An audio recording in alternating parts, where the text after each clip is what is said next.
কিন্তু এই প্রতিষ্ঠানকে ব্যবহার করে ওই কালপ্রিট গুলো বাদীদের যে চরিত্র সেখান থেকে আমরা পড়তে পাচ্ছি না, বা ফ্যাসিবাদের দোষর হিসেবে আমরা যারাকে ট্রিট করছি তারাও বহাল তবিয়তে আছে, এরকম বেশি বেশি ক্ষমতাশালী লোকদেরকে নিয়ে এদেরও কিছু হবে না, তাই তো?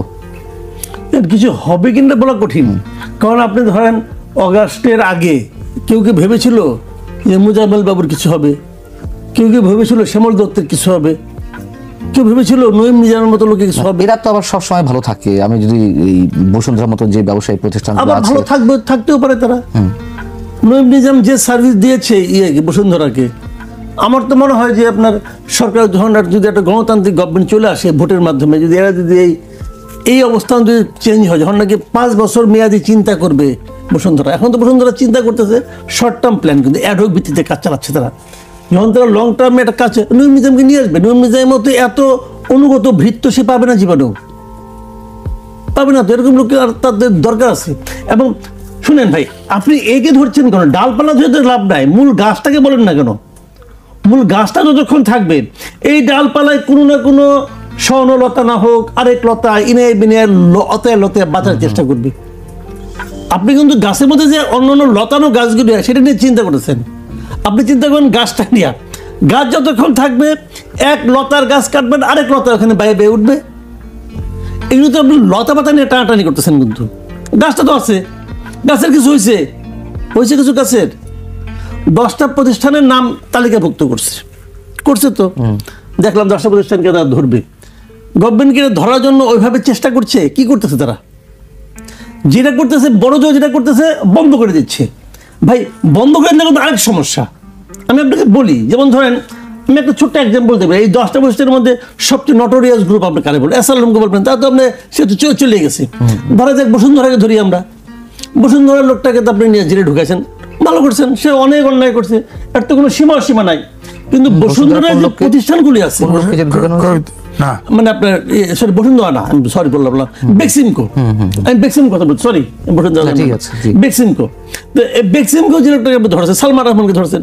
আচ্ছা বেক্সিমকোর তো অনেকগুলো প্রতিষ্ঠান বাংলাদেশে আছে। কত লোক আছে বেক্সিমকো প্রতিষ্ঠানে?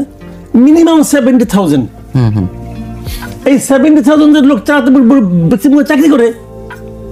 আপনার প্রতিটা পরিবারে যদি 4 জন করে হয়, কত লোক চাকরি করে? তো এখন আপনার কি করা উচিত?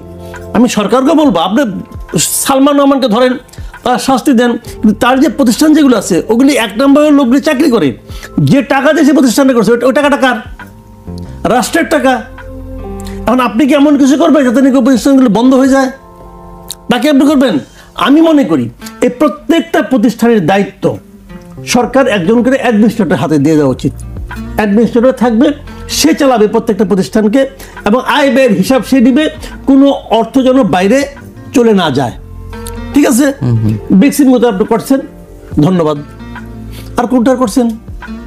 বসুন্ধরা করছেন, ওবায়দুল করিমকে করছেন, আর কোনটা করছেন রে ভাই বলেন? নাবিল গ্রুপে করছেন, কোনটা করছেন? কোনটাই করেন নাই। সেগুলি তারাই চালাচ্ছে। কেন চালাচ্ছে? এই সময় তো শাহ আলমের মুখে শফিক রেহমান চাইলেই কেন কেক তুলে দিতে পারবে? শাহ আলমের তো থাকারই কথাটা তো আছে। তো আন্ডারস্ট্যান্ডিংটা হয়ে যায়, কার সঙ্গে কার হয়, কিভাবে হয় 2 দিন পরে টের পাওয়া যায়। কিন্তু কিছু না কিছু আন্ডারস্ট্যান্ডিং তো হয়েছে। ওবায়দুল করিমের সঙ্গে আন্ডারস্ট্যান্ডিং হয় নাই? হয়েছে তো রে ভাই। মজার ব্যাপারগুলো আমি দেখে আপনাকে ইন্টারেস্টিং দেখবেন। গত কয়েকদিন ধরে আপনি পত্রপত্রিকা দেখবেন যে কালের কণ্ঠ এবং বাংলাদেশ প্রতিদিন হঠাৎ করে দেখলাম একটা নিউজ। কি নিউজ? যে সিমিন রহমান এবং তার ছেলের দুবাইয়ে বিলাসবহুল বাড়ি। চোখে পড়ছে কি না আমি জানি না, বিলাসবহুল বাড়ি আছে সিমিন রহমানের। প্রথম আলো বিরুদ্ধে লেগেছে এখন, আর সিমিন রহমানের বিরুদ্ধে লাগছে বিলাসবহুল বাড়ি আছে, কিন্তু বাড়িটা কিন্তু অবাস্তব না। নিউজ ঠিক আছে, আচ্ছা এখন হঠাৎ করে এটাই লেখলেন কেন? কারণ তার 2 দিন আগে 3 দিন আগে ডেইলি স্টারে একটা নিউজ বেরিয়েছিল যে বাংলাদেশের কোন কোন ধনকুবেরের দুবাইয়ে বাড়ি আছে। সেই লিস্টে কার 1 নম্বরে কে আছে? যে আনোয়ারুজ্জামান, এই যে বাংলা ভিশনের মালিকদের একজন ছিল আনোয়ারুজ্জামান, আকরামুজ্জামান, ইকরামুজ্জামান যিনি ছিল, তাই না? এদের সবার নাম আছে, নাম নেই, সিমিন হোসেন নামটা নাই। ওখানে কিন্তু বসুন্ধরা মালিকের ছেলের নামও আছে। ওই যে মানে বড় ছেলেটা সাইম সুবহান সায়েন্স ওভার তার নামও আছে, তার কত টাকা ইনভেস্টমেন্ট আছে, কিন্তু সিমিন্ড ওভারের আর নাম নাই। ওরা কিন্তু আদর্শ সাংবাদিকতার ধারক বাহক বলে মানে নিজেদেরকে পরিচয় দিচ্ছে। কারণ ওই শূন্য স্থানটুকু এরা পূরণ করে দিচ্ছে। ভাই তোমারও তো আছে, তো ওটা বলো, ওটা বলো, ওটা বলে না। তো সাংবাদিকতা তো এবার যারা লিখছে, যারা বসুন্ধরা, যারা আপনার ডেইলি স্টার রিপোর্টার করছে, জায়মা, ও তো অনেক ভালো ভালো রিপোর্ট করে, তো তাকে তো এই রিপোর্টে লিখতে হয়েছে, সেখানে তো সিমিন সেনের নামটা তো বাদ দিতে হয়েছে রে ভাই। দিলে সমস্যা কি হতো? তার যদি বৈধ টাকা, এটাই হলো সাংবাদিকতা। অভাব নাই। আমাদের এখানে সাংবাদিক হলো এরকম যে আমি সব লিখবো কিন্তু ওইটুকু লিখবো না। আবার ওনার সাংবাদিকতা কি, যে আমার নাম নাই, আমি কিছু করি না, সব ওই সিমিন নামান করছে, তার পোলা করছে। এখন ওখানে যে সাংবাদিক লিখছে তাকেও তো লিখতে বাধ্য হয়েছে। তাহলে আসলে দায়টা আপনাকে, এই লতানো পাতানো গাছ দিয়ে গবেষণা করার লাভ নাই। গবেষণাটা করতে হবে গাছের মূল গাছটা নিয়ে। আমি মনে করি প্রথম কাজ হলো এই 10টা প্রতিষ্ঠানের প্রত্যেকটাতে সরকারের অ্যাডমিনিস্ট্রেটর নিয়োগ করা। কিছুদিন আগে দেখলাম কোনো নাকি ভ্যাকসিন কোথাও নাকি রিসিভার নিয়োগ করছে। আরে রিসিভারের অ্যাডমিনিস্ট্রেটর কি এক জিনিস? রিসিভারের কাজটা কি? সব কিছু নিয়ে নিলামে বিক্রি করে দেনা পাওনা শোধ করে দেওয়া। তো আমরা কি ওটা চাই? আমরা ওটা চাই না। আমরা চাই প্রতিষ্ঠানটা প্রতিষ্ঠানের মতো চলুক, কিন্তু এই প্রতিষ্ঠানকে ব্যবহার করে ওই কালপ্রিটগুলো যে সমস্ত অনৈতিক সুবিধা নিত সেটা বন্ধ করেন। এটা জনগণের প্রতিষ্ঠান হয়ে যাক, প্রয়োজনে গভর্নমেন্ট টেক ওভার করুক, বা আপনি প্রতিষ্ঠান বন্ধ করার কোনো ব্যাপার না। কিন্তু এখানে কি হচ্ছে, সেই চালাচ্ছে, তাকে চালাতে দেওয়ার অর্থটা কি? সে তার মতো করে জিনিসপত্র সাইজ করতেছে। তো ভাই এগুলি বহুমুখী ব্যাপার, চলবে, চলতে থাকবে, তাই তো? এটা হলো মাটির দোষ, বুঝছেন? বলা হচ্ছে 10% তরুণদের মধ্য থেকে। আবার বলা হচ্ছে যে এক জায়গায় বলা হচ্ছে যে রাজনৈতিক দলগুলোর কোনো ছাত্র সংগঠন বা শ্রমিক সংগঠন এগুলো থাকতে পারবে না। ছাত্র সংগঠন থাকতে পারবে না কেন? যে তারা রাজনীতিতে যুক্ত হয়ে নানান ধরনের অপকর্মে বা শৃঙ্খলা বহির্ভূত কর্মকাণ্ডে যুক্ত হয়ে যায়, পড়াশোনা ব্যাঘাত ঘটে। আবার এখানে বলা হচ্ছে তরুণদের মধ্যে থেকে 10% রাজনৈতিক দলগুলো মনোনয়ন দেবে, মনোনয়নের ক্ষেত্রে তারা এই সতর্কতা অবলম্বন করবে। এটা প্রস্তাব। দেখেন এই যে সংবিধান সংস্কারের যে কমিশন যে রিপোর্টটা দিয়েছে এখানে, আপনি এই রিপোর্টটা আমি যতটুকু দেখেছি বিভিন্ন পত্র থেকে, আমি কিন্তু মোটের উপর হ্যাপি। আচ্ছা, ভালো, অবশ্যই অনেক প্রস্তাব আছে, অনেক প্রস্তাব আছে যেগুলো নাকি মোটামুটি ভালো, কতগুলি আছে কনফিউজিং। এই তরুণ যে ব্যাপারটা না, আমার কাছে এখানে এটা নিয়ে এটা পুরো আমার হাসি পেয়েছে। আসলে বেসিক্যালি হাসি পেয়েছে এই কারণে, আমি তো মূল মানে উদ্দেশ্যটা বুঝে ফেলেছি। আমার কাছে মনে হয়েছে যে এইটাই হবে উদ্দেশ্য। উদ্দেশ্য হলো ছাত্রদেরকে খুশি করার জন্য করছে, জাস্ট ছাত্রদেরকে খুশি করার জন্য। ভাই তরুণদের ভোট কি মোর পাওয়ারফুল? ভোট তো একটা, তরুণের ভোট একটা। তো তাহলে যদি তরুণদের জন্য 10% হয়, তাহলে বিদ্রোহীদের জন্য 10% করতেন। তাহলে আপনি নারীদের জন্য 20% করতেন, তাহলে নারীদের এতগুলো আসন দরকার পড়ে না।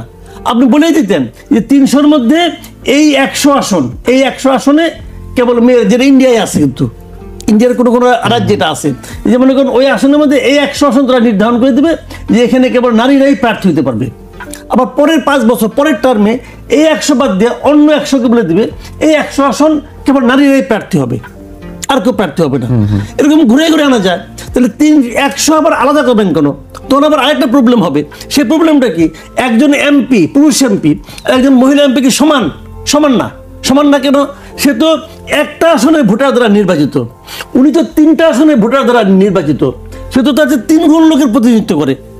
বরাদ্দ তারা বেশি পায়, মহিলা এই বিষয়গুলো তাহলে আপনার ডুপ্লিকেশন হয়ে গেল না? একই আসনে মহিলা ওইটা করে দেন। এইগুলি হলো কি ম্যাক্সিমাম। আমি যেটা বলি আপনাকে, আমি একটা এই কমিশন নিয়ে আমার প্রথম থেকে একটা যেটা ছিল, আপত্তি ছিল যে এই কমিশনের প্রধান উনি রাষ্ট্র মানে আপনার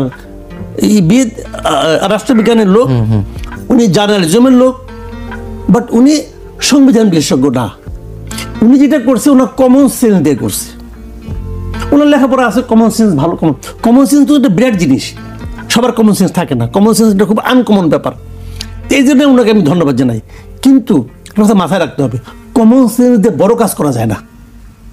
সংবিধান সংশোধন করা, সংবিধান রচনা করা এটা বড় কাজ, এটা কমন সেন্সের কাজ না। কাজে এই যে মনে করেন এই যে কাজগুলো সে করছে এগুলো কমন সেন্স দিয়ে করছে, এটা আমার মনে হয়েছে আর কি।